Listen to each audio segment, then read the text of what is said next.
ended. Well, good evening, everyone, and welcome to 1516 Longworth. I am your Congressman, Mark Alford, and it is our pleasure tonight to have you here in our office. And we have a good friend with us, Congressman Derek Van Orden from Wisconsin. That's right. And he's right across the hall from us. We're good friends. He's also a freshman congressman. He's our guest tonight. If you would like to have any up-to-dates on what we're working on, what we're doing, please visit our website at alford.house.gov. You can follow us on social media, Facebook, Twitter, Instagram, at Rep. Mark Alford. And at any point, if any point you have a question, please press *3. We hope to have lots of questions tonight. Going to go to about an hour and a half, I think, on this Tele-Townhall. How many of these have we done? You just gave me a weird look. Are we going an hour? 1 hour, sorry. Maybe with Derek, it's going to feel like an hour and a half. I'm here for you. Thank you. Whatever you need. We're going to go an hour, but we want to hear your question. I think this is our 5th or 6th Tele-Townhall. I love doing these. Hey, if you want to subscribe to our newsletter, and please do it, it is our best way to keep up with what's going on here in Washington, D.C. and in our district. Press *6. It comes out every 2 weeks, complete rundown of what we've been doing in Washington, our legislation, what we're doing here in the House, what we're not doing here in the House. We may talk a little bit about that coming up. But first, Derek Van Orden. Derek, good to have you with us. Thank you for having me, Mark. And what he said was true. This probably will seem like an hour and a half with me here. No, Mark and I have become very good friends. It's wonderful to have him here. You have a fantastic congressman. You should be very happy to be supporting him. And he asked me to do this. I immediately said yes. Well, thank you. Because you and your wife are just incredibly, you guys have become friends of Sarah Jane and I. And that's very important to me up here. It can be pretty lonely in D.C. They say if you want a friend in D.C., get a dog. Yeah. I got an Alford. Well, thank you. You're welcome. No, we've been going through a lot. I think with our speaker again, you may have heard in the news that there's another call to motion to vacate. It hasn't been formalized yet, but Kevin McCarthy got fired basically, and now Mike Johnson. We're having that issue come up again. And my feeling is, look, who better is going to lead us right now? We've got this war between Israel and Hamas, and now Iran's involved. We've got Xi Jinping breathing down the neck of Taiwan.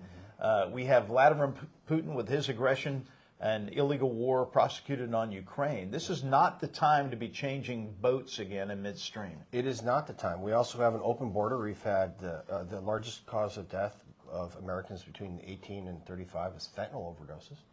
I've had people in my district die of fentanyl overdoses. I know you have. Yeah. We've talked about this and how important it is that we're able to secure our border. So I agree with you completely. We have to have a memory longer than a gnat. And we have to look back about whether or not you like Kevin McCarthy or not. That's up to, I'm speaking to your audience. Whether or not you like him or not, no one can say that vacating his speakership was a positive thing. Well, no, it's slow. We had 5 weeks of us doing nothing. Right. We couldn't do anything legally. Press *3 if you have a question. Yeah. Let's talk about Israel, because I know that's pressing on everyone's mind.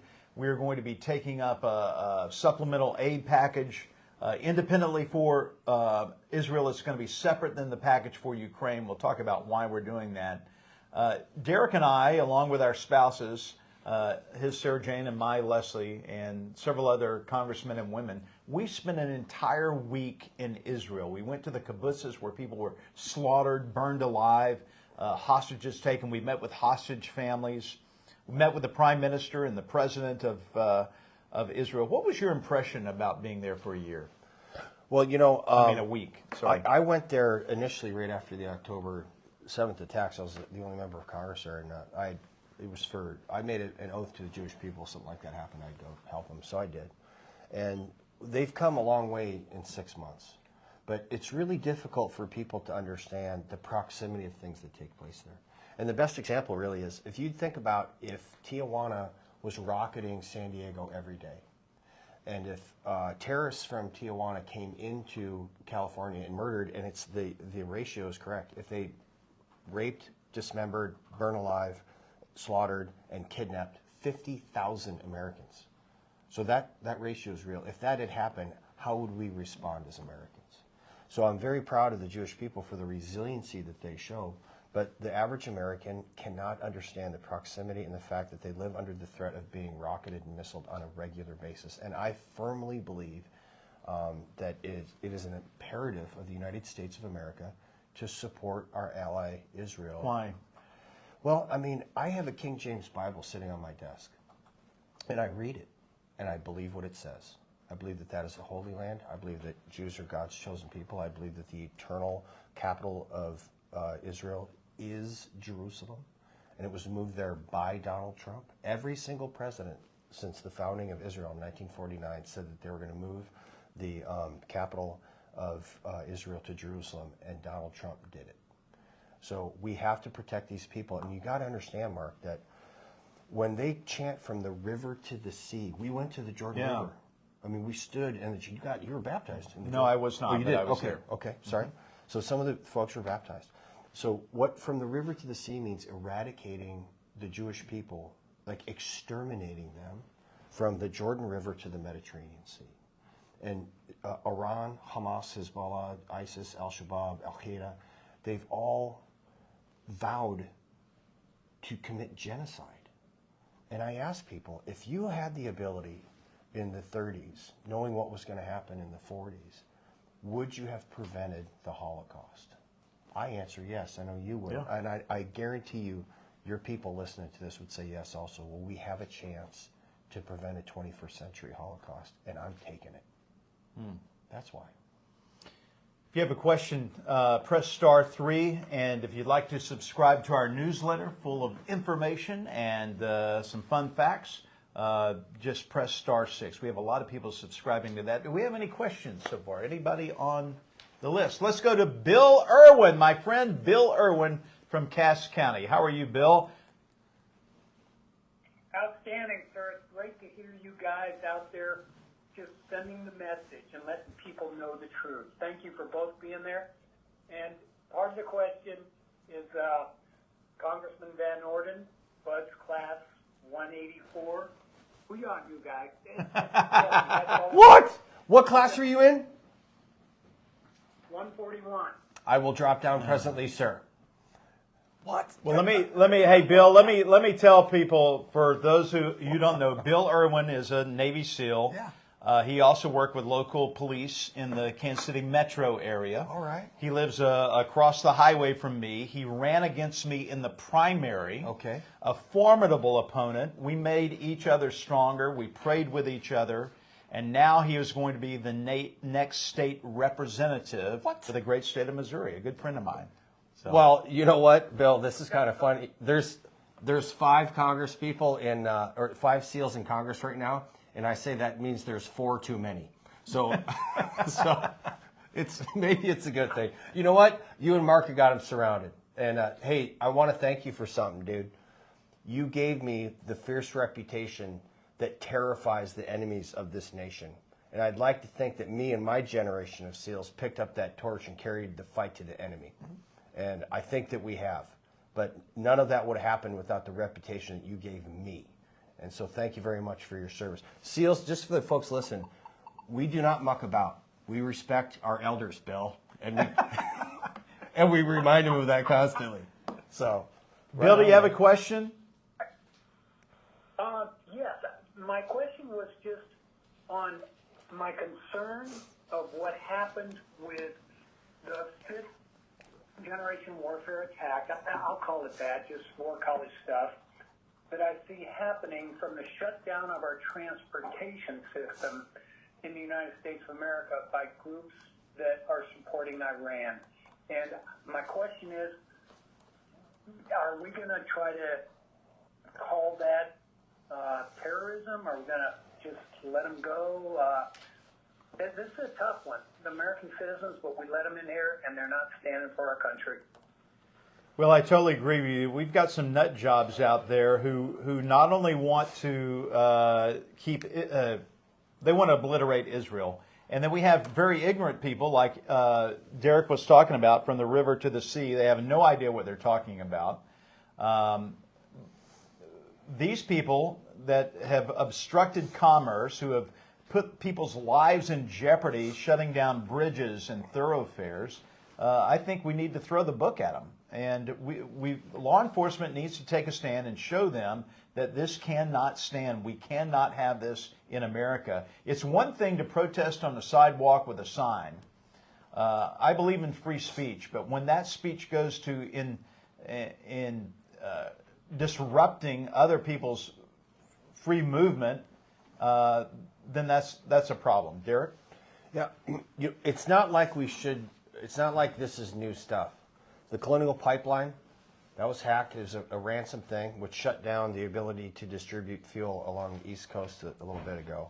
So we know that's out there. GBS, now Mark and I share something in our committee assignments. One of them is ag. Yeah. We both understand that food security is national security. When GBS got hacked, that's one of only 4 meat cutters that we have in the country. That got hacked and it held up production. You can't tell a sow to quit having piglets. You can't tell one of those pigs to quit growing, and you can't tell a cow to quit milking just because you got hacked.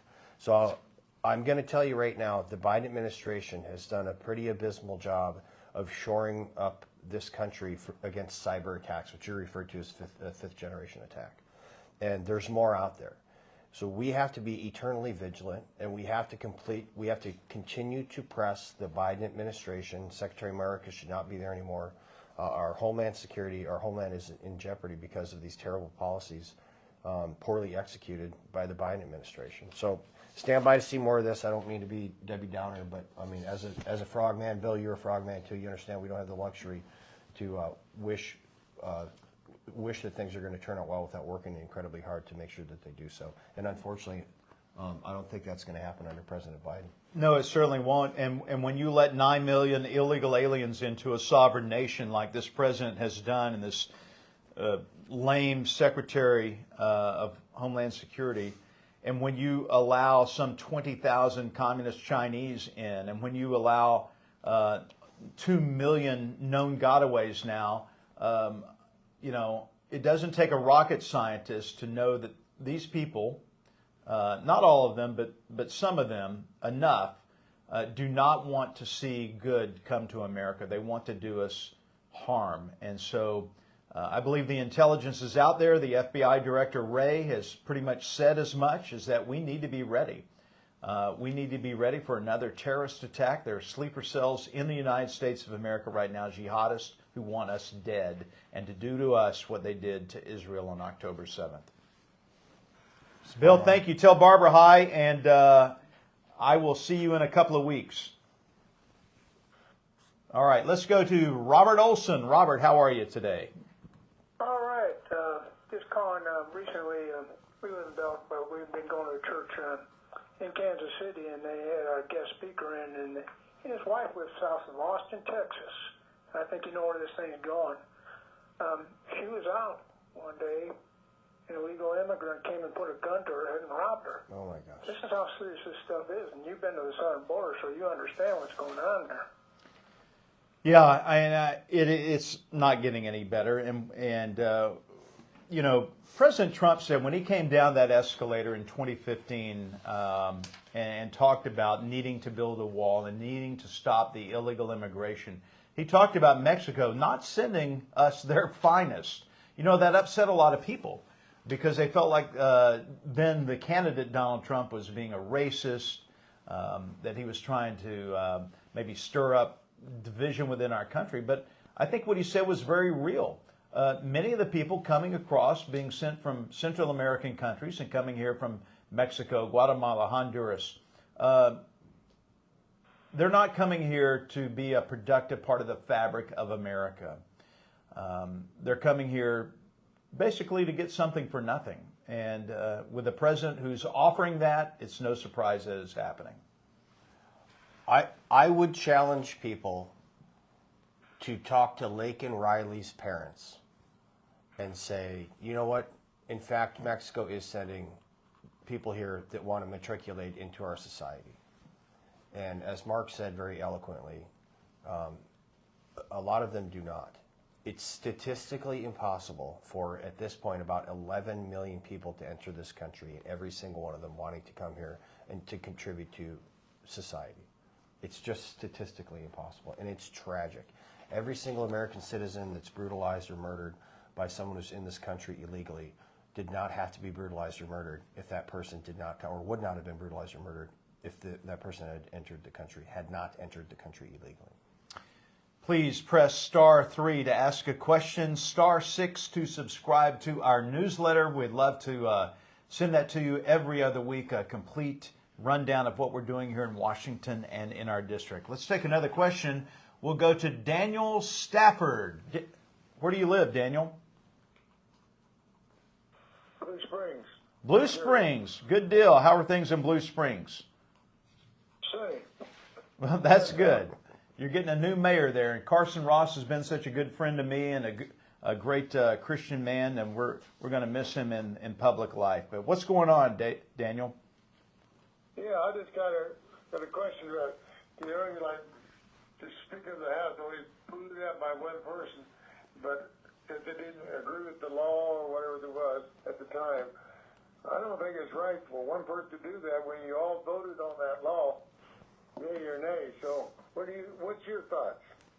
Take it away. About getting the speaker The out? motion to vacate. What Daniel's talking about, I'll back up and explain how this all happened.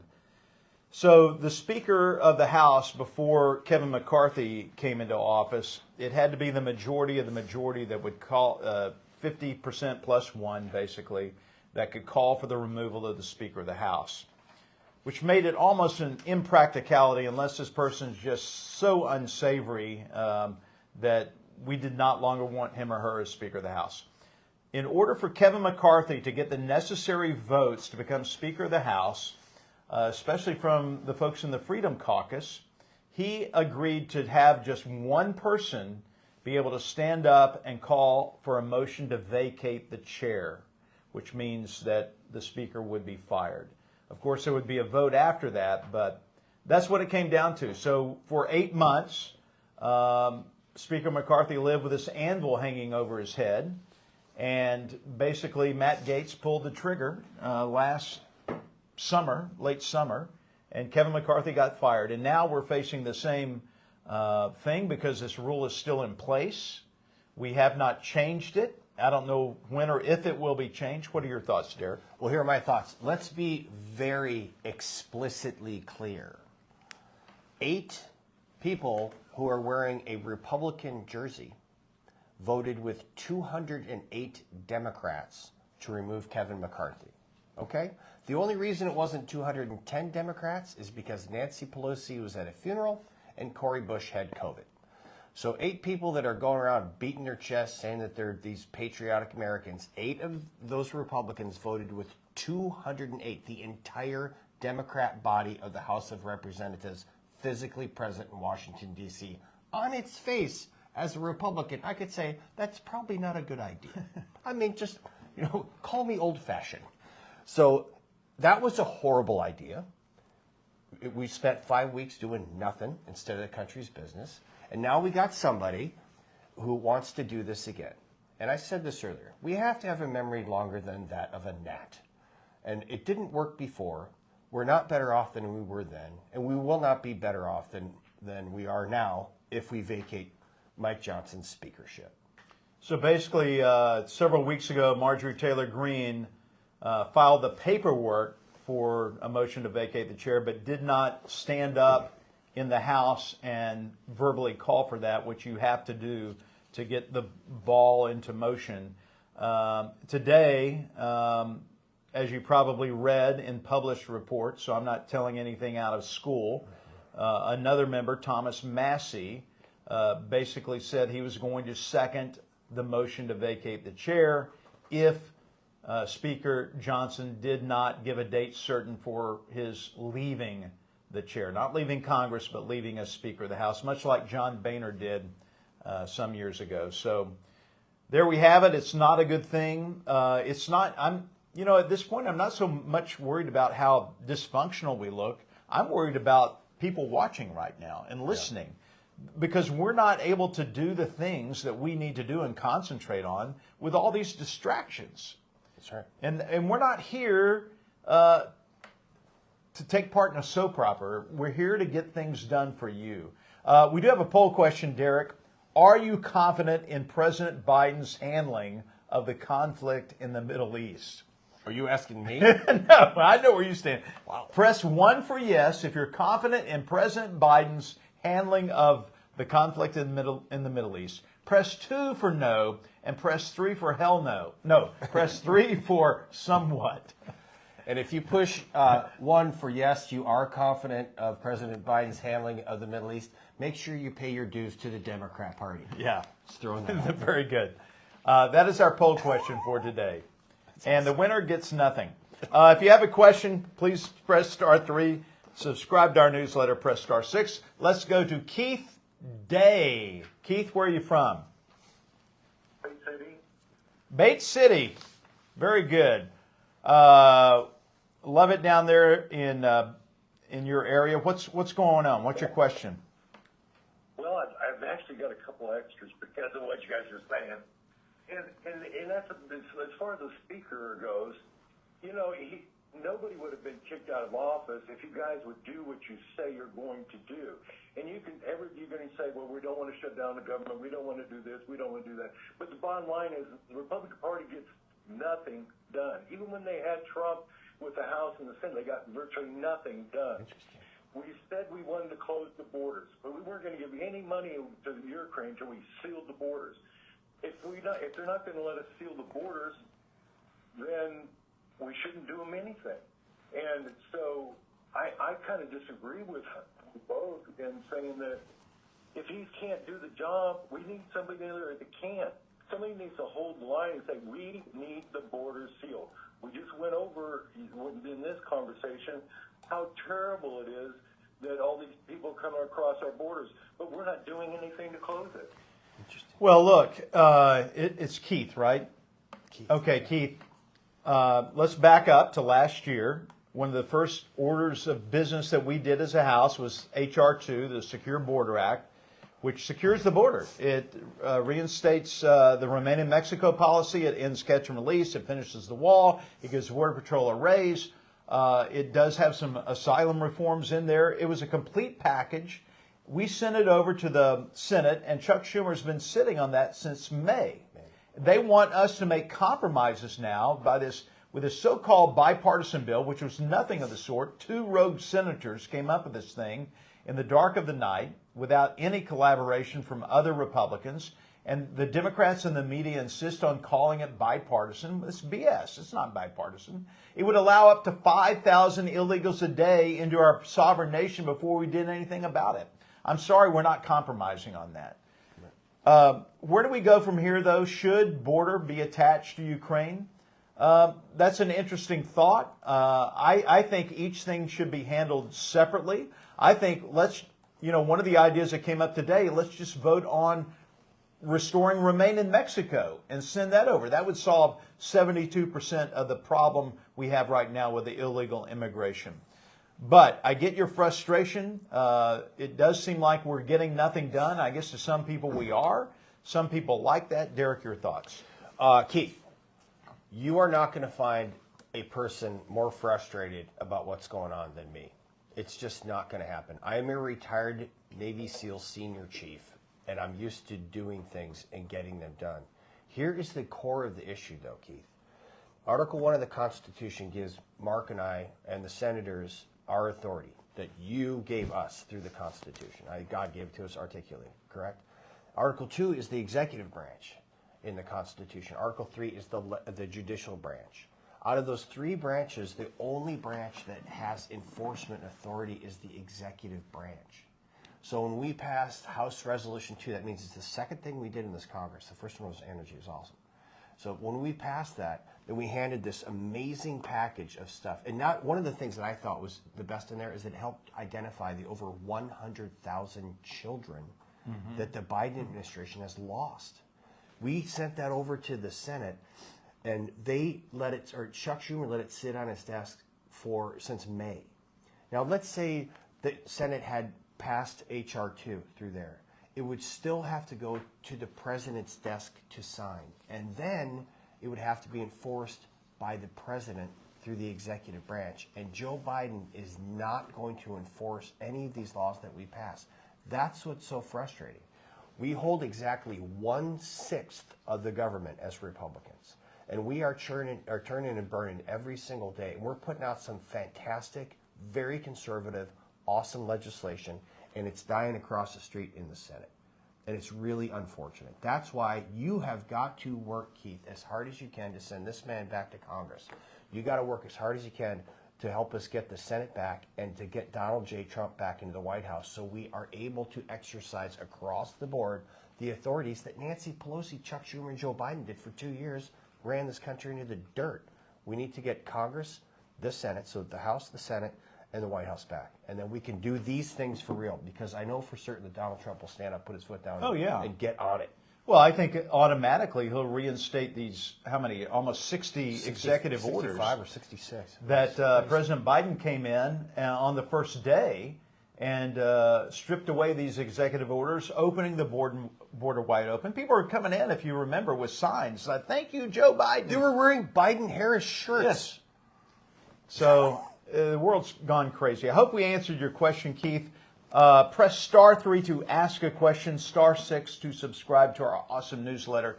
Let's go to Lois Stano. Lois, where are you from? Or Lewis? It's Lewis. Lewis, I'm sorry. Lewis Stano from Columbia. How you doing, Lewis? I'm doing good. You know, being a liberal city here, county, you know, we're doing good though. The People's Republic of Columbia, right? It's totally woke bullshit. My friends. Columbia is home of University of Missouri. I've got the good half north of Broadway that's more conservative, and Blaine Lutemeyer has the bottom half. So. Sort of really don't want to hear any complaining. I have 6 universities in my district. Okay, so he knows. Hey, Lewis, what's up, buddy? Well, my question was going to be about Israel, but honestly, after thinking about it, I guess my question is going to be, because I believe the election was rigged, what are we doing in Missouri to make sure that ballots can't be manipulated? Obviously, Missouri's going to go red either way, but I think that that'd probably be something that other states would do, something similar to what we do. Well, you know that Cautions. What are we doing? we have voter ID laws now in Missouri. I think it's going to be a big step towards integrity in our system. I know Jay Ashcroft has worked with county clerks on some programs to ensure election integrity. I know there's some people who want to get rid of the electronic ballots altogether and strictly go to paper ballots. The county clerks have said that would be too much of a hardship, and these machines, they believe, are good, that they will count accurately. Short answer is I don't know exactly what is going to fix the issues, but I do know this, Lewis, that if we as Republicans turn out in full force like we should and overwhelm them at the ballot and vote early, we now have what amounts to early voting in Missouri, no questions on absentee ballot, casting an absentee ballot. Vote early, so if it is storming on Election Day, if you have a family crisis on Election Day, that your vote will still count. And we have to do what the Democrats have done for a long time, getting your neighbors to the polls, making sure that grandma gets to the poll, that the person without a car gets to the poll, that you are a positive influence on helping people exercise their right to vote. Derek? The time, place, and manner of the administration of elections is an enumerated power to the states in the Constitution. By the state legislatures, not the executives. So the U.S. Constitution says that states do it how they want to do it. I'm from the state of Wisconsin, battleground state, not exactly red or blue. In Wisconsin, what we need to do is we need to make sure that we are voting, and a very good way to do that is voting early. I voted early because I was going to Israel with Mark and Leslie and Sarah Jane, my wife. So I went down to my clerk's office. She handed me a ballot. I filled it in. I handed it to her. I verified that my vote counted by going to the state of Wisconsin's website. Donald Trump won the primary in Wisconsin, and I know that I helped him do that. I voted early. Here's what happened, though. The people that didn't vote early, there happened to have been a snowstorm. And so the voting turnout for Republicans and everybody across the board was abysmal because it happens to snow in the state of Wisconsin. So if you can vote early, and I know that my vote counted with 100% certainty, then we can focus on folks that have not voted yet and get the word out to them. Because when people hear our values, our conservative values, how we take care of our families, how we want the border secure, how we want peace, how we want prosperity, they vote Republican when you can tell them the truth. Our guest tonight in our office here at 1516 Longworth is Derek Van Norden. We serve together on the Ag Committee. He's a good friend of mine. He's a former Navy SEAL.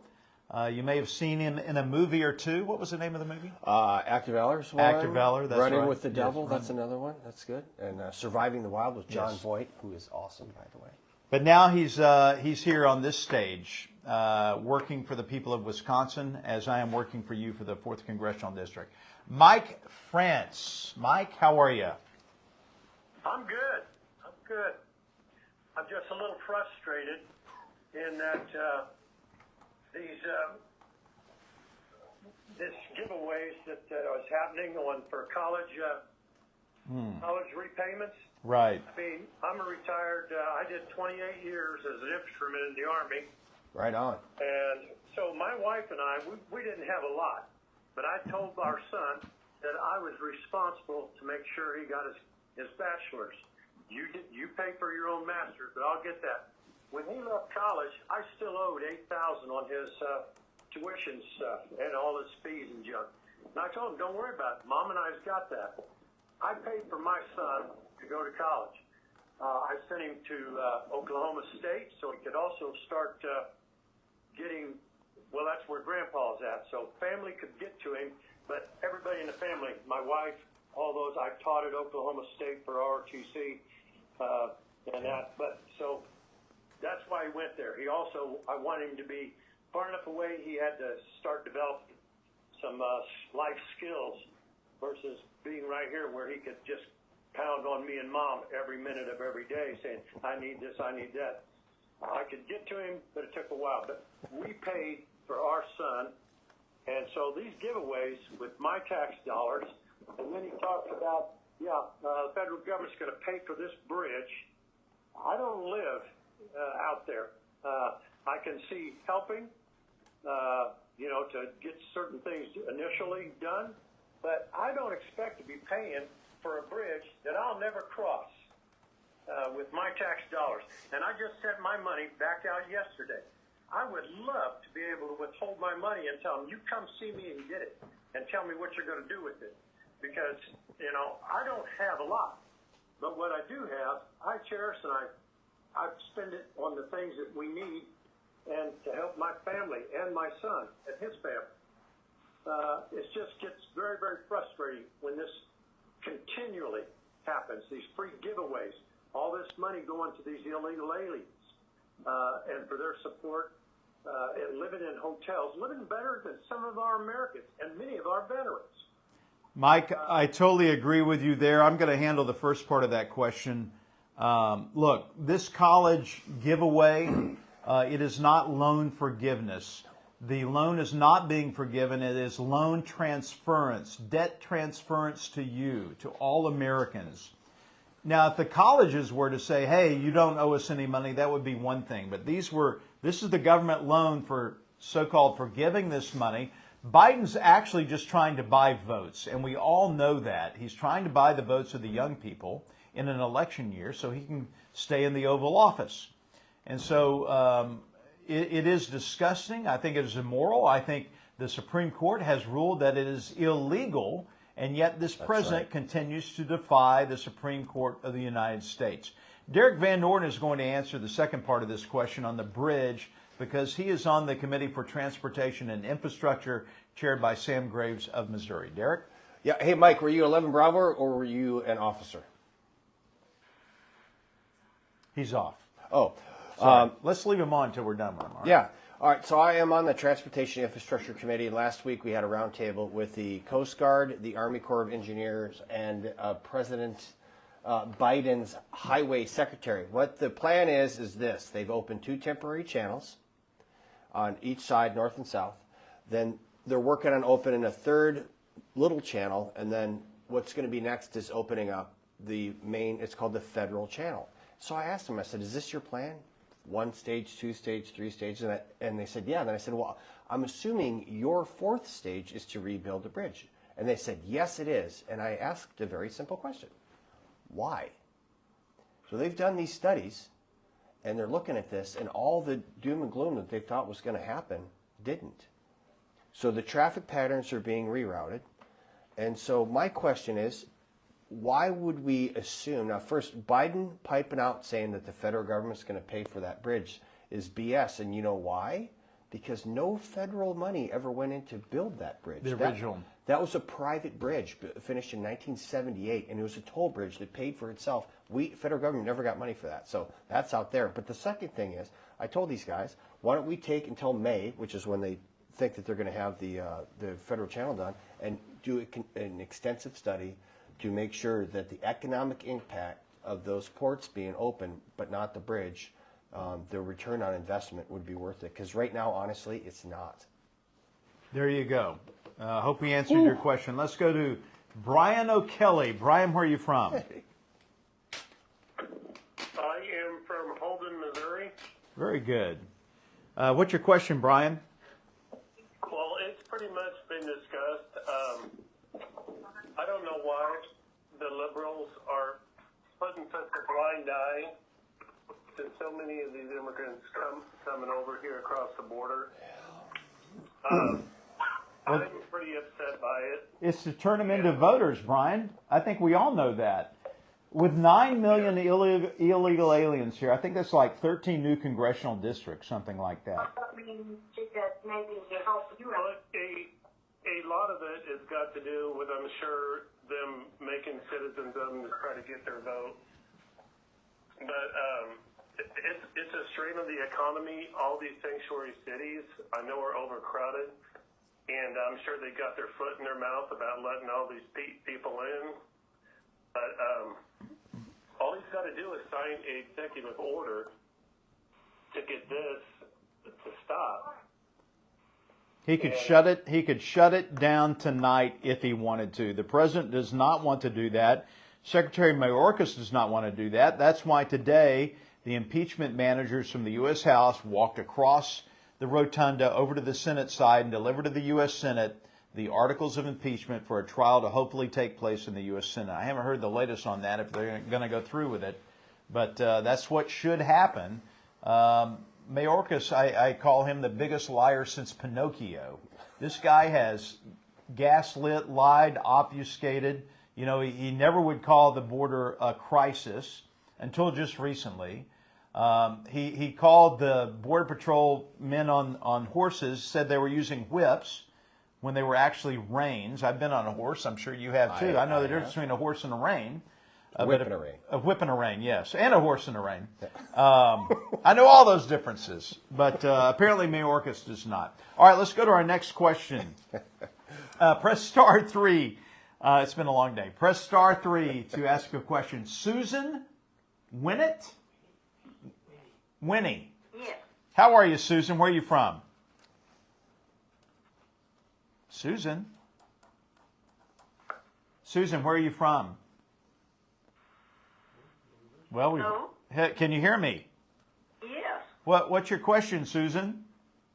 Well, I had thought one thing, and I was going to mention like this particular law that would have a second Holocaust is a terrible thought. But I had a second thought, I think more is more, and that thought is to prevent these duplicate voting by people that aren't even citizens to begin with. We need to register to vote by citizenship, like a birth certificate, Actually, I have a bill. proof of, that you're an American citizen, and take your fingerprints. And when you go to vote, you take your fingerprints again. Well, Susan, you'll be happy to know that there is a bill that has been filed, I believe, to only allow U.S. citizens to vote in federal elections that involve a vote for the President of the United States. Well, and also, Susan, they're saying you need to get your real ID coming up here to go on airplanes and whatnot. I put in a bill that says when you get your real ID that can be used for movement through transportation that's controlled by the federal government, the FAA, Right. It'll say on there whether or not you're a U.S. citizen or not. Very good. And then you got to pull that thing out when you vote. A real citizen in a real country. Yes, I love it. It's a shocking, It's a no-brainer. shocking idea. By the way, we introduced a bill 2 weeks ago called the DEI DOA bill. Yeah, it's Diversity, equity, inclusion is dead on arrival, and basically is going to outlaw every DEI program in the federal government and agencies. There's about 40 of them right now. And, the Democrats want to codify DEI into our government to make it law forever. And a lot of these are rulings by different agencies and practices that they're doing on their own, and we're saying no way. It is time to drive a stake into this monster that has divided our nation and finish the job. Stop the heart from beating. All right, let's go to Charlene Rector. Charlene Rector. How are you, Charlene? I'm fine, thank you. What can we do for you? I was just in my mail yesterday. I got a letter from an organization talking about my town, Higginsville, Missouri, becoming a sanctuary city. What is your position on the sanctuary cities? Higginsville, Missouri is thinking about becoming a sanctuary city? We are not thinking about it, but people are saying that it could happen if we don't sign their petition. Is this a scam or is this a reality? I would think that would be a scam. I know several of the county commissioners there in Lafayette County, and I will make contact with them, but I would not sign anything unless you know exactly what it is because of the initiative petition issues that we're having in Missouri right now. So that's what I thought, but I wanted to ask. I can't see Higginsville, a great town, being a sanctuary city. Hey, our poll results so far, this isn't a final yet, is it? This is a final. Wow. So the question was, where's the question? Here we are. Derek, you do the poll question. Are you confident in President Biden's handling of the conflict in the Middle East? Shockingly enough, 4% of Missourians, correct? We're Wisconsinites, by the way. 4% of you are confident that President Biden's handling the Middle East conflict really well. I suggest you check your meds. And 87% of the folks said no, they're not confident. I agree with them. And then 9, somewhat. And you know what somewhat is really a thing. It's such a confusing issue. And it is, I think you do a really good idea, or it's a really good job of highlighting and focusing and educating people about what's taking place. So that 9% is real. We need to move those folks up to the no column and these guys down from the yes column. Well, I think every day that Joe Biden is in office, the somewhats are going to move to the no because this president, I think, is the weakest. I think he's the most compromised president we have had in the history of America, beholden to China, to Russia. And it's sad what's going on. I can't wait for President Trump to be back in office. Let's go to Stephen King. I love your writing. Stephen, welcome. I had no idea. Welcome to 1516 Longworth, sir. It's an honor to have you. How's it going, Mark? Good. Derek, thank you for your service. And Bill Irwin, if you're still listening, I still remember Frogman PTs in class 7855. What? Bill was one of my instructors. Oh, wow. My gosh. All right, right on. At the police academy, not the Navy SEALs. Yeah. The Army. Yeah, our numbering is different, but right on. The police academy. My question is, going on with Gaza Strip, and now that Israel's backed out, do we as America have a big say-so on the security for the food coming in All right. to those refugees so it's not taken over by Hamas? No. Let me tell you what we've learned when Derek and I were there. First off, I just want to correct the premise of your question. If I heard it correctly, if I did not, I apologize in advance. While we were over there, Joe Biden was on the phone with Bibi Netanyahu trying to convince him to to have a ceasefire and to stop trying to kill the terrorists, all right? And Netanyahu and the President Herzog were intent, hey, we're not doing that. We are going to finish the job. We're going to kill these remaining 4,000 to 6,000 terrorists that are in the Rafah area, and we're going to bring back home the hostages who are still alive, many of the women impregnated by the terrorists through rape. It's a very horrible situation. They were, though, pulling out of Gaza for a short time to regroup, to go back in and what they call, which I thought was an odd term, a gentle phase of this war, to where they were going to surgically take out, through surgical strikes, the remaining terrorists. And that is what they're doing now, is the best information that we have. Derek? I have absolutely no confidence at all in the Biden administration's ability to exercise warfare, or Secretary Lloyd Austin's ability to give anybody advice on any defense matter.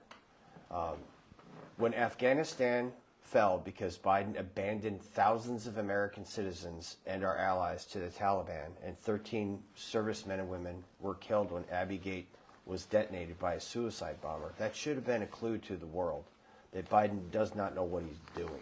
That emboldened Putin to invade Ukraine. It also emboldened Iran to energize their proxies like Hamas to do these vicious attacks in Israel.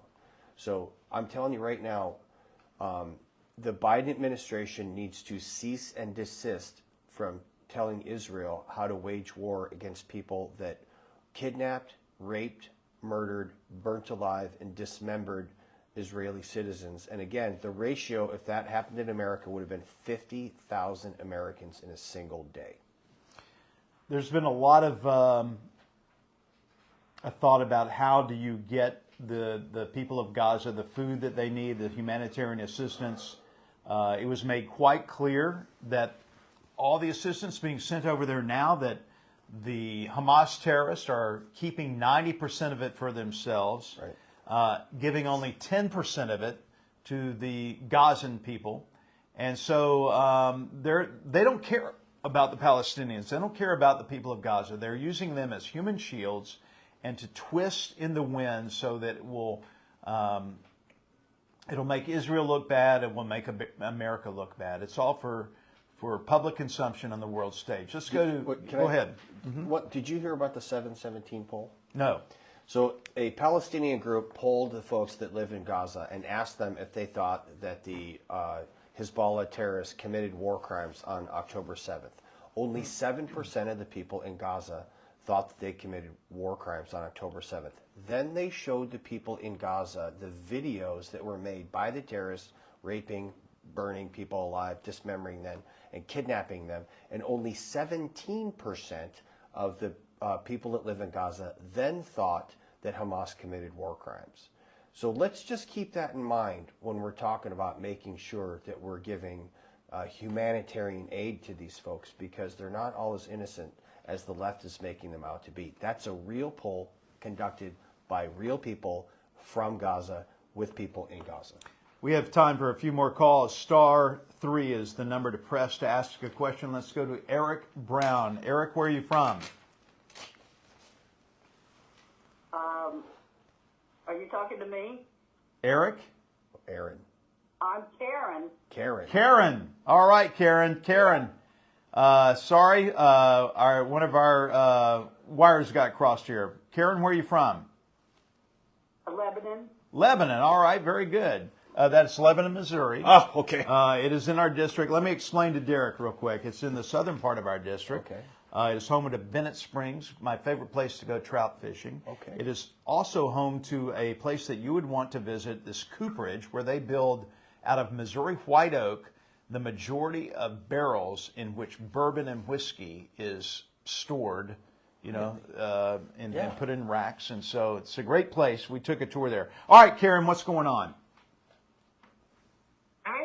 want to know the reasoning behind the forgiveness of the loans. You kind of explained that a little bit with that gentleman earlier.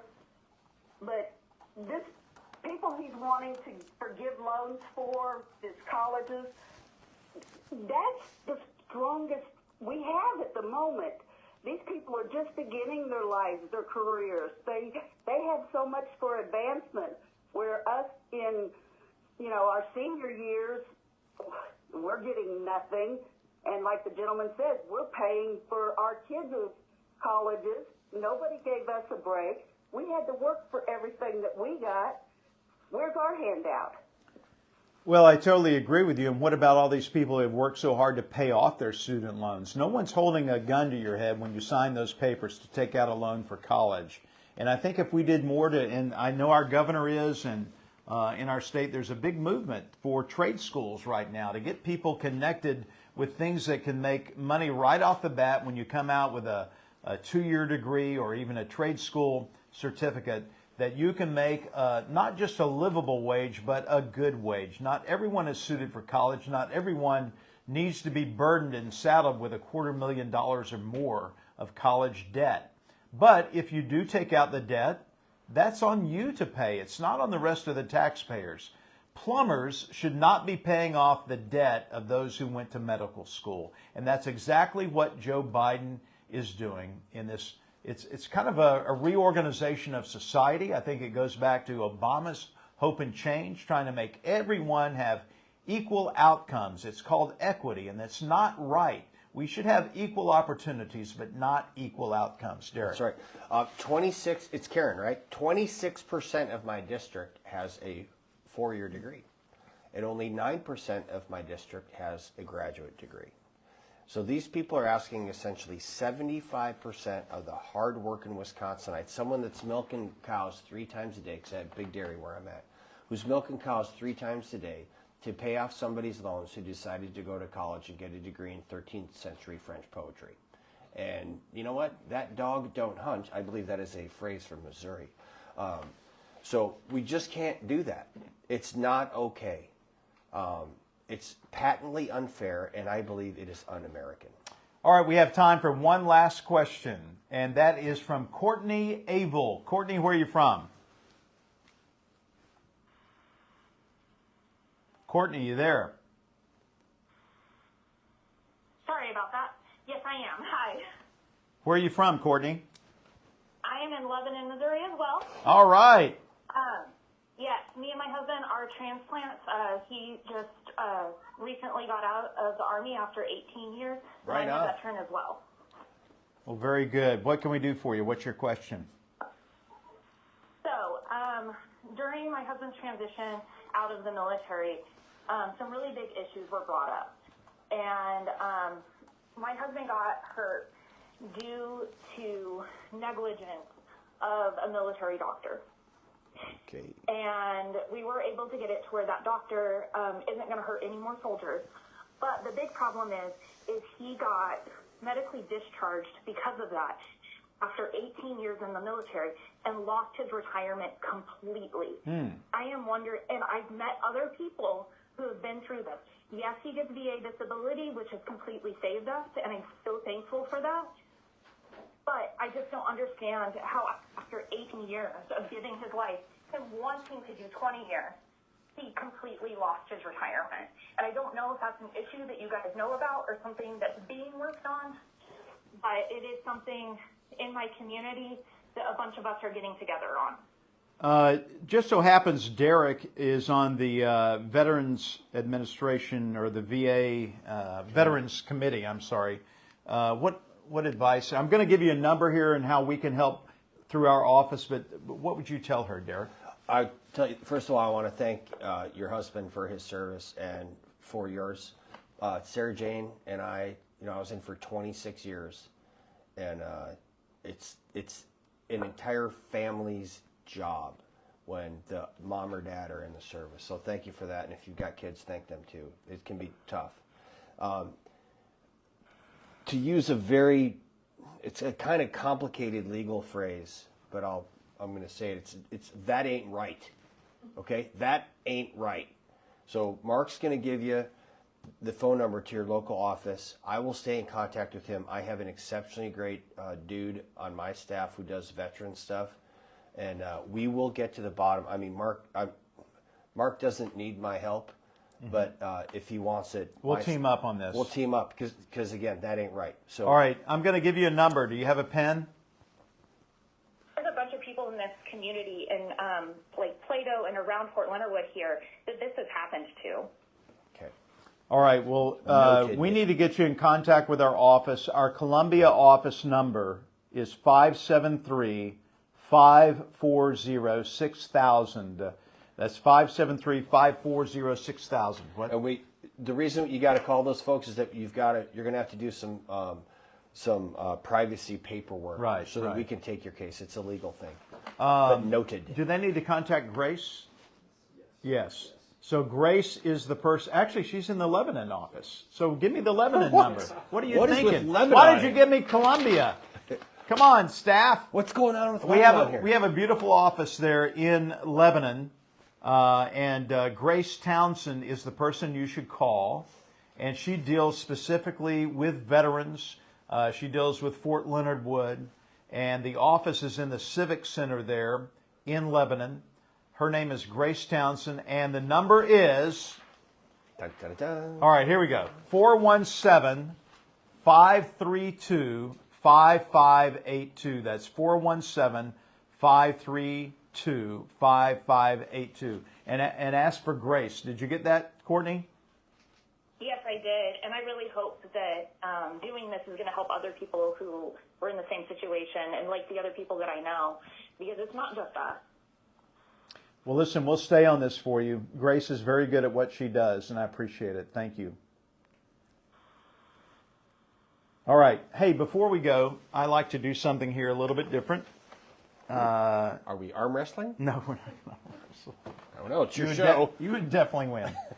I'm going to pray for our district and in our country. God, we just come to you tonight, here in this room, with my brother in Christ, Derek, and I just thank you for this chance to represent.